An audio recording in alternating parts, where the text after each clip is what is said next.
네, 각이 살아있는 정치평론 시사정각 시작합니다. 오늘도 각이서는 두 분을 모셨습니다. 김상일 정치평론가, 최진영 변호사와 이야기 나누겠습니다. 어서 오십시오. 네, 안녕하십니까. 네. 자, 조금 전에 저희가 이제 영상으로 본 것처럼 여야 모두 내부 갈등이 심각해 보이는 상황입니다. 먼저 민주당 상황을 보면 일단 어제 아침에 있었던 당 최고의 분위기가 상당히 좀 살벌했는데 보신 것처럼 이현주 최고위원이 너무 강하게 좀 발언을 한 것 같아요. 어떻게 좀 보셨습니까? 예, 뭐 너무 강하게라는 건데 강하게만 했어야 되는데 너무 강하게 한 건 좀 아쉬운데요. 예. 그렇지만 이런 겁니다. 힘과 권한을 가진 사람이 힘으로 일방적으로 밀어붙이면 어쩔 수 없는 무력감이라는 게, 무기력함이라는 게 느껴져요. 그러니까 허리띠가 잡혀서 반쯤 들렸을 때의 그 무기력함 뭐 이런 거하고 비슷한 건데 그럴 때 사람들은 가장 분노를 느낍니다. 근데 그 분노의 동조화가 된 것 같아요. 예. 그런데 대표하는 사회 지도층 인사들은 그 분노도 차분하게 좀 풀어낼 수 있어야 되기 때문에 좀 너무 강하게 얘기한 건 맞습니다만 예. 자, 이런 겁니다. 그럼 누가 먼저 강하게 했느냐? 그리고 누가 먼저 상대를 존중하고 겸손해야 되느냐? 이 질문으로 저는 돌아가야 된다고 보는데 이거는 권한과 권력을 가진 사람입니다. 예.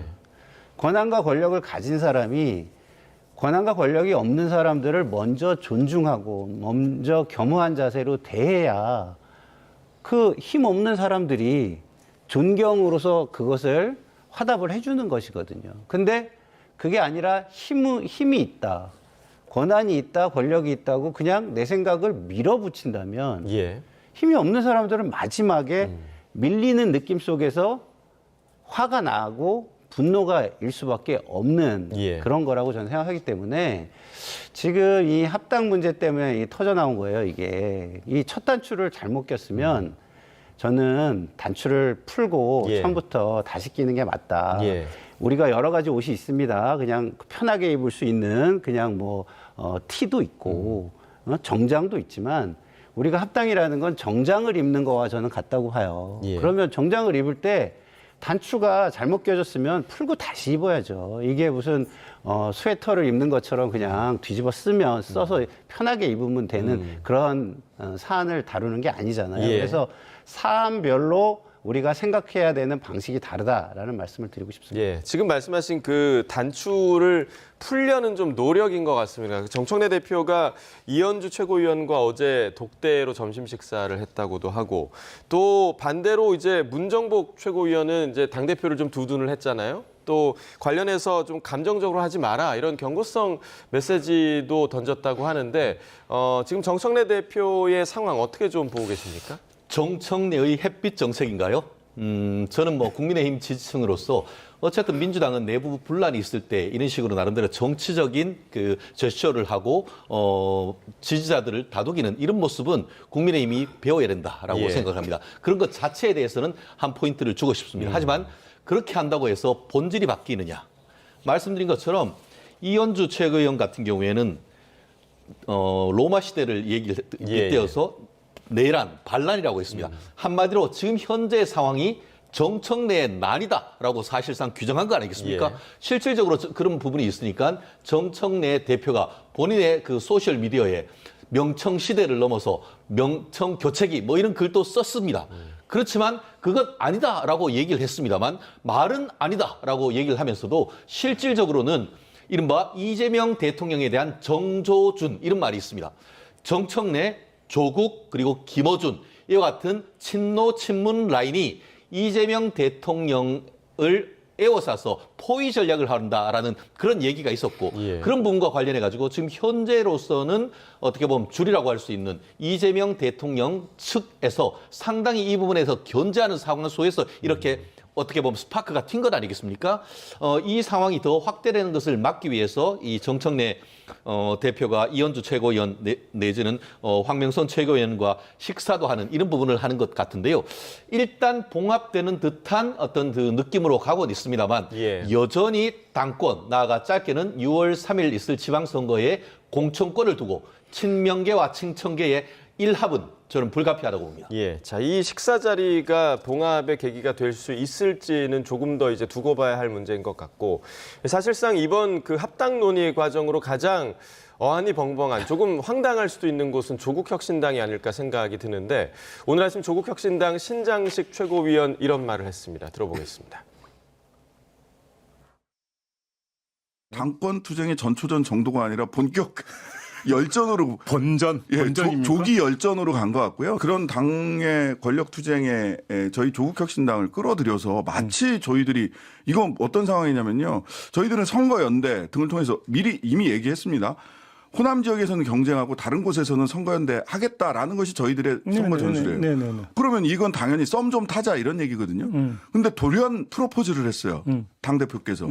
근데 갑자기 뭐 시어머니, 시숙, 뭐 시누이 이런 분들이 갑자기 나타나서 니들이 무슨 자격이 있다고 그래 하면서 물 뿌리고 김치 싸대기 때리는 것 같은 느낌이에요.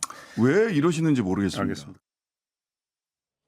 자, 지금 신장식 최고위원이 한 비유 네. 어떻게 좀 평가하십니까? 저런 말이 오히려 우리 당의 그 찬반 논란에 끼어드는 거죠, 저게. 제가 볼 때는 그렇게 느껴집니다. 왜냐하면 그 조국혁신당이 합당의 대상이기 때문에 우리 당원들은 그 대상과의 동질성, 차별성 등등을 이야기할 수 있습니다. 예.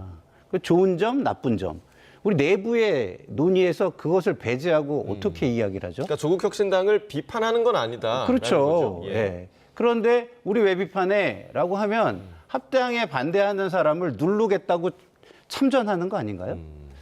오히려 이렇게 볼 수도 있는 시각이 있기 때문에 조국혁신당은 그냥 민주당의 일은 민주당에게 놔두는 것이 맞지, 본인들의 이해관계가 굉장히 그 초미의 관심사라고 생각하고 들여다보고 있으니까 저렇게 참전하는 것으로 보입니다. 예. 지금 뭐 사실 조국혁신당에서는 조국 대표에게 이제 전권을 다 위임한 그런 상황이고, 만약에 지금 민주당에서 이런 격렬한 논쟁 이후에 만약에 합당이 무산이 된다면 조국혁신당의 상황은 좀 어떻게 될 거라고 예상하십니까? 내부적으로도 어떻게 보면 찬반이 좀 굉장히 뚜렷이 갈릴지 않을까. 예. 다만 그럼에도 불구하고 단독으로 살아남기는 쉽지 않은 것이 조국혁신당의 현상 아니겠습니까? 실질적으로 지금 이 뭐 여러 가지 여론조사 결과를 보면은 5%를 채 넘지 못하는 상황 속에서 단독으로, 물론 호남에 냈을 경우에는 일부의 단체장을 당선시킬 가능성도 없지는 않겠습니다만, 다른 지역에서는 사실상 민주당의 선거연대, 한마디로 민주당이 후보를 내지 않는 식의 어떤 밀어주는 그런 부분이 아니면은 사실상 전멸의 위기, 이런 위기감이 결국 조국 전 대표로 하여금 정청래의 손을 잡도록 하는 그런 배경이 됐다. 이게 배경이 됐다라고 생각을 하는데요. 사실 먼저 정청래 대표가 손을 내밀었다가 내부적으로 이런 일이 생기니까 본인들이 황당한 그런 상황은 충분히 이해할 수 있습니다. 그런데 제가 봤을 때 더 이 합당이 됐을 때 좀 더 큰 이익을 볼 수 있는 것은 민주당보다는 오히려 조국당이 될 가능성이 높습니다. 그러면은 나와서 저렇게 불만을 얘기하는 것이 과연 합당하는 과정에서 플러스가 될지 저는 아니올시다인데요. 그 또한 온전히 조국 당대표의 결정. 왜냐하면 조국 당대표한테 모두 다 지금 위임했지 않습니까? 예. 조국 당대표로서도 사실 기분이 쏙 좋지는 않을 것인데, 과연 이런 식으로 해서 계속 논란이 계속 될지, 이제 뭐 사실 몇 달 남지 않았지 않습니까? 이런 상태라고 하면은 사실상 속도 조절을 해가고 결국 선거 전 합당보다는 제가 봤을 땐 선거 이후로 합당이 미뤄질 가능성에 조금 더 저는 포인트를 두고 싶습니다. 예. 그리고 이제 이현주 최고위원이 조국혁신당과의 합당 얘기 과정에 이제 언급했던 토지공개념과 관련해서는 좀 어떻게 좀 보세요? 그러니까 이현주 최고위원께서 너무 이 표현 방식이 강한 거는 예. 조금 조절했으면 좋겠다는 예. 걸 저는 전제합니다만은 조국혁신당에서 토지 공개념이라는 단어를 쓰는 것은 저는 문제가 있다고 봐요. 예. 정치를 하시는 분들이잖아요. 지금 토지 공개념은요, 우리 정책 속에 다 들어와 있습니다. 헌법에서 이야기하는 토지 공개념은 그 일부를 공익을 위해서 제한할 수 있다는 거지, 토지 공개념 자체가 국민의 재산권 같은 기본권에 앞선다라는 개념이 아니에요. 예. 그런데 토지공개념이라는 단어 자체를 앞에다 놓는 순간 정체성과 상징성이 너무 커져버리는 효과를 가지고 있습니다. 그런데 그거를 앞에 내세운 이유가 뭘까요? 조국혁신당은 집권당이 아니기 때문이에요. 그렇기 때문에 저런 식으로 자신들의 존재감을 부각시키기 위한 방식을 쓸 수 있지만 예. 저것은 민주당으로서는 상당히 공격받을 소지가 강한 포인트라는 것은 저는 이현주 최고의 논리에 어느 정도 동의를 합니다. 예.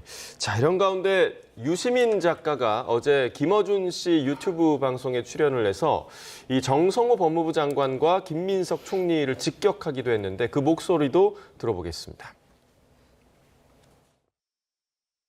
저는 특히 정성호 법무장관이 국회 상임위에 나와가지고 모든 검사가 다 나쁘다고 생각하지 말라든가 또는 뭐 이런 얘기한 거 있잖아요. 완전히 모욕적이었어요. 제 생각에는. 왜냐하면 지금까지 검찰개혁 주장한 사람들이 검사가 다 나쁜 놈들이기 때문에 검찰 권한을 뺏으라고 해서 검찰개혁을 주장한 게 아니잖아요. 저는 그런 거의 망언이었다고 생각해요.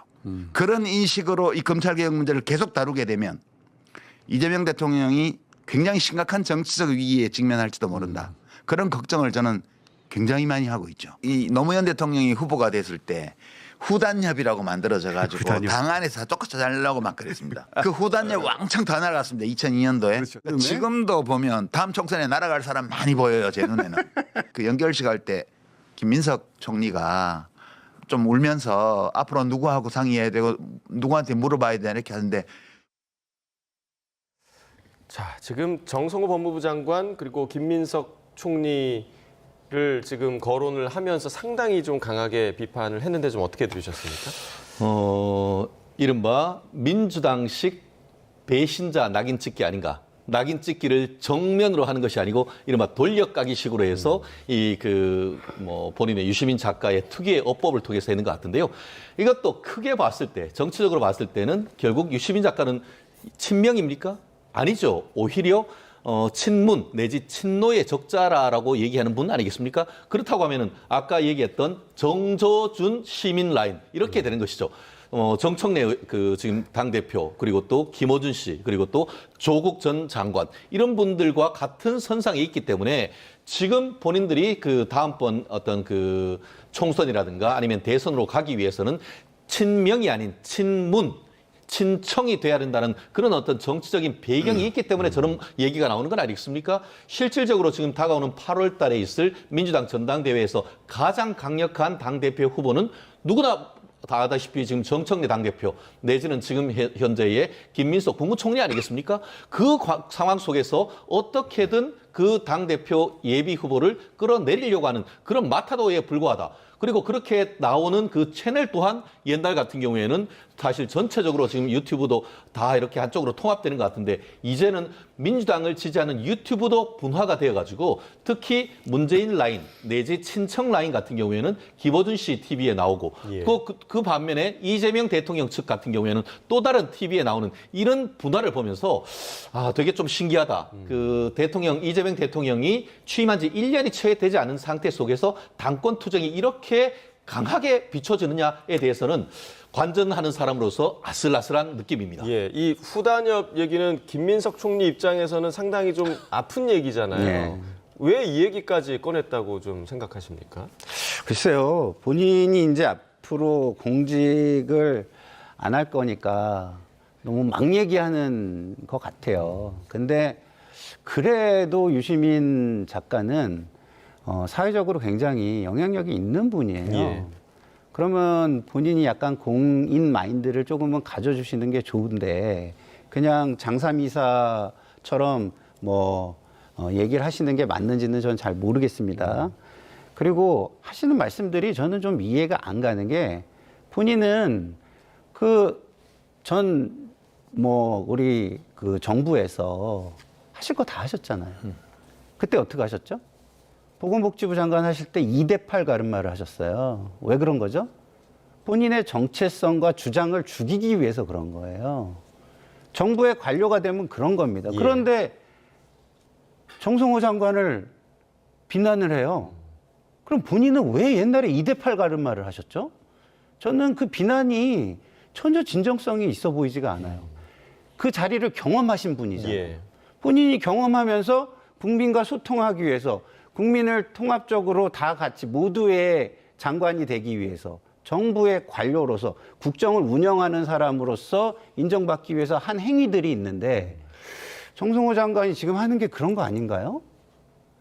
그 한쪽 정체성에만 딱 올라타가지고 무슨 혁명을 하듯이 지금 정부를 운영해야 된다는 뜻입니까? 무슨 뜻입니까? 저는 이해가 되지 않고요. 그리고 검찰개혁을 주장하는 것을 모욕을 당하는 느낌이라고 하셨는데 왜 그렇죠? 검찰개혁 주장이 도대체 어디까지길래? 예? 검찰은 제도입니다, 제도. 그리고 우리가 그 제도를 바꿨어요. 그러면 어디까지를 해야, 검사도 없어졌는데 어디까지를 해야지 도대체 검찰개혁을 하는 거죠? 개혁이라는 이름으로 자기 마음에 안 드는 사람들의 주장을 옥죄기 위한 방식이라면 그것은 개혁이 아닙니다. 또 다른 악이 되는 것이죠. 그래서 저는 제발 과거 거꾸로 읽는 세계사를 썼을 때의 유시민으로 좀 돌아왔으면 좋겠다. 그때 가슴 설레이고 존경했던 분으로 돌아왔으면 좋겠다라는 생각이 듭니다. 예. 자, 이번에 국민의힘 사정도 좀 짚어보겠습니다. 어제 그 한동훈 전 대표 제명 결정 이후에 처음으로 국민의힘 의총이 열렸는데 지금 뭐 내부에서 상당히 좀 분위기가 안 좋았다 이런 얘기도 전해지고 있고 실제로 저희가 앞서 영상 구성에서 본 것처럼 조광한 최고위원이 나와서 여러 가지 정성국 의원과 좀 갈등이 있었다 그런 얘기도 했었고 그런데 어제 조광한 최고위원과 김인수 최고위원은 왜 의총 안에 들어갔는가? 이 부분도 좀 의문이긴 해요. 끝나고 나서 밥 좀 먹었다는 얘기 좀 나왔으면 좋겠는데 민주당엔 그런 얘기가 나오는데 예. 국민의힘은 그런 얘기가 없어서 없네요. 조금 예. 조금 안타까운데요. 예. 말씀드린 것처럼 지금 정성국 의원이 왜 배지도 아닌 당신들이 여기 들어오느냐라고 얘기를 했는데 저는 그 얘기 자체가 저는 국민의 눈높이에 전혀 맞지 않는 얘기라고 생각합니다. 만약에 그 논리라고 한다고 하면은 의원이 아닌 당대표가 당선되면은 그럼 의원총회장에 당대표도 못 들어옵니까? 이번 같은 경우에도 마찬가지인 것이죠. 알고 봤더니만 원내 대표실 요청으로 지금 그 김민수 최고위원과 조광한 최고위원 국회의원은 아니죠. 왔다는 건 아니겠습니까? 예. 그런 상황 속에서 왜 당신 왔냐? 왜 거기 갔겠습니까? 결국 당 대표의 의견과 같은 비슷한 의견을 가진 사람들한테 의견을 전달하기 위해서 왔는 건 아니겠습니까? 그 과정 속에서 토론을 하고 그 과정 속에서 나름대로의 합리적인 안을 만들어내기 위해서 왔는데 당신 왜 왔냐? 그건 얘기하자는 얘기가 아니잖아요. 예. 그런 상황 속에서 저 또한 그 부분을 보면서 참 이런 얘기가 나오는 것 자체가 국민들을 짜증나게 하겠다라고 얘기가 듭니다. 하지만 예. 그럼에도 불구하고 거기에서 지금 김민수 최고위원이 얘기했는 것이 저는 기억이 나는데요. 예. 예전에 그랬지 않습니까? 그 한동훈 전 그 당시에 이제 그 법무부 장관이 본인과 관련된 청담동 술자리 의혹이 제기됐을 때 그 당시 문제를 제기했던 민주당의 김의겸 의원에 대해서 예. 뭐라고 했죠? 저는 이 자리에서 법무장관직을 걸겠습니다. 그렇다고 한다고 하면은 의원님은 뭘 거겠습니까? 의원직을 걸어. 결국 못 걸었고 나중에 그것이 사실이 아님을 밝혀져 가지고 김의겸 의원이 더 이상 공천도 못 받고 결국 손해배상 책임까지 지도록 됐습니다. 이번 사안도 마찬가지입니다. 한동훈 전 대표가 어떻게 보면 허위 가짜를 가지고 지금 징계를 했다라고 얘기를 하지만 한동훈 대표 스타일을 봤을 때에 그것이 진짜 허위이고 가짜라고 하면은 지금 관련되는 사람을 민사소송하고 형사 고소했을 것인데 과연 그렇게 하는 겁니까? 그거에 대해서 지금 현재의 리더십에 대해서 문제를 제기하는 사람이 있다고 하면 정말 어떻습니까? 장동혁 당대표 자리 내놔라 하라고 한다고 하면 본인 자리 정도 걸줄 정도로 얘기를 하고 그런 얘기를 해야 되는 것 아닙니까? 저는 오히려 그 자리에 있어서 김민수 최고위원의 항변에 대해서 아무 소리 못하는 지금 친한계 의원들이 지금 무슨 생각을 하시는지 저는 묻고 싶습니다. 예, 그리고 이제 장동혁 대표의 거취를 묻는 발언이 이어지고 있는 상황인데요. 실제 어제 의총에서는 그런 목소리는 없었다고 합니다. 심지어 우재준 최고위원, 친한계로 분류가 되고 있죠. 장동혁 대표의 사퇴를 반대했다고 하는데 그 목소리를 들어보겠습니다. 저는 지금으로서는 사퇴하지 않아야 한다고 생각합니다. 사퇴에 대해서는 반대합니다. 그 장동혁 대표님 자체는 저는 좋은 분이고 합리적인 분이라고 생각하지만 만약에 지금 윤석열 대통령에 대한 선고가 내란 유죄가 만약에 나버리고 반대로 그거를 막을 수 있는 한동훈 대표는 제명한 상태가 되면 그러면 뭐 사실 이론적으로는 뭐 지도부 존립의 근거에 대해서는 흔들릴 수 있는 상황이 올 수 있다고 생각합니다. 그럼 2월 말쯤에는 재신임 투표 걸을 수도 있다? 이런 말씀이신 거예요? 그때 가서 여론의 흐름을 봐야 한다고 생각합니다. 지금 상황은 제가 볼 때는 어제 의총도 그렇고 전반적인 여론의 흐름은 아니 굳이 장동혁 대표 뭐 흔들지 말고 뭐 어쩔 수 없다. 네, 우재준 최고가 그 장동혁 대표 흔들 필요 없다라고 얘기한 그 이유는 좀 어디에 있다고 보세요? 정치는요, 현실에 기반해서 해야 되는 겁니다. 자기 생각이 옳다고 생각해서 현실을 무시하고 할 수 있는 게 예. 아니에요. 저도 여기 나와서 많은 분들을 비판하지만 현실을 인정하는 속에서 비판하려고 노력을 하거든요. 왜냐하면 우리 인간사는요, 신선들의 세상이 아니고 신들의 세상이 아니잖아요. 완벽함이라는 것은 있을 수가 없습니다. 합리를 추구해 가는 것이지 합리, 이치에 100% 합당한 것은 존재하기는 좀 어려운 것이거든요. 예. 그런 차원에서 볼 때 저는 우재준 의원이 나름의 합리적인 고민을 하고 있고 현실을 감안한 고민을 하고 있는 말이다라고 저는 생각을 하고요. 예. 저는 지금 저런 모습을 보면서 이런 생각이 들어요. 아까 제가 뭐 당권의 힘 뭐 이런 얘기를 했잖아요. 예. 근데 제가 제3자적으로 국민의 힘을 보면 요새 벌어지는 걸 보면 너무 지금 장동혁 대표가 당권의 힘 그리고 편향의 힘을 너무 의존하는 것 같아요. 그러면 잃는 게 뭐냐? 국민의 힘과 상식의 힘을 잃을 거예요. 예. 그래서 저는 장동혁 대표도 지금 제명 이런 것이요.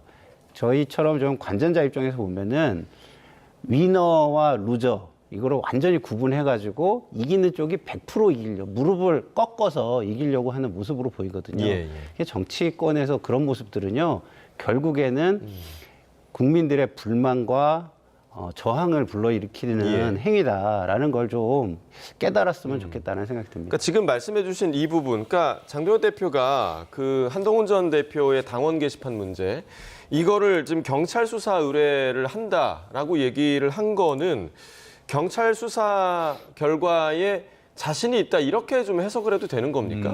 열린 상황으로 보되 나름대로 결론에 대해서는 낙관적으로 보는 취지가 아닌가 생각합니다. 예. 경찰 수사 의뢰를 한 것이 아니고 경찰 수사는 벌써 이미 돼 있습니다. 그런데 예. 한동훈 당대표가 있을 때에 변호인 의견서를 해서 그 경찰에 제출하면서 이거 수사하지 말아달라, 수사 중지해달라라고 요청했다는 사실이 이번 당무 감사 결과 드러나서 저는 그걸 보고 굉장히 깜짝 놀란 적이 있습니다. 예. 결국 본인은 이른바 조선 제1검으로 칼날을 휘두르면서 대통령 2명, 3명 그리고 우리나라 그 경제계 거들을 다 깜빵에 보냈는데 정작 본인과 관련된 문제가 생겼을 때는 아웃복싱하면서 시인도 부인도 하지 않는 그런 전략에 대해서는 저는 원칙을 말씀드리고 싶은 겁니다. 예. 아까 우재준 의원 같은 경우에는 여론의 흐름을 본다라고 했는데 저는 그 말씀은 틀렸다고 봅니다.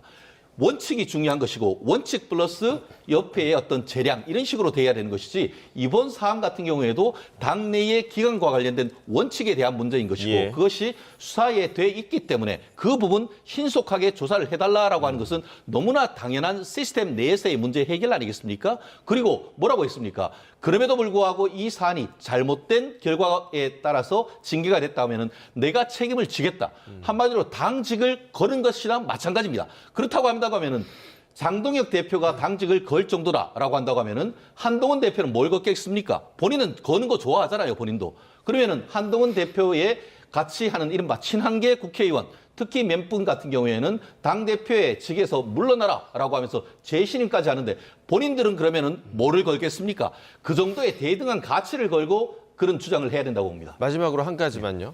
오세훈 서울시장 얘기처럼 지금 지방선거 주자들의 불안감은 지금 당 지도부에서 어떻게 해소를 해야 됩니까? 사실은 그 대통령 선거 이후 1년도 채 되지 않은 상태에서 있는 선거 굉장히 불리할 수밖에 없습니다. 거꾸로 한동훈 당대표로 와서 온다고 해서 이번 선거 확실히 이길 수 있다고 보장할 수 있습니까? 그렇지 못한 것이죠. 그렇다고 하면은 이번 선거는 현 시스템 내에서 최선을 다하고 그 이후에 2028년에 총선이라든가 그 일을 보는 그런 중장기적인 전략 하에서 빌드업 과정이다. 저는 그렇게 해석을 합니다. 알겠습니다. 자, 여기까지 듣겠습니다. 김상일 정치평론가, 최진영 변호사 두 분과 이야기 나눠봤습니다. 오늘 말씀 고맙습니다.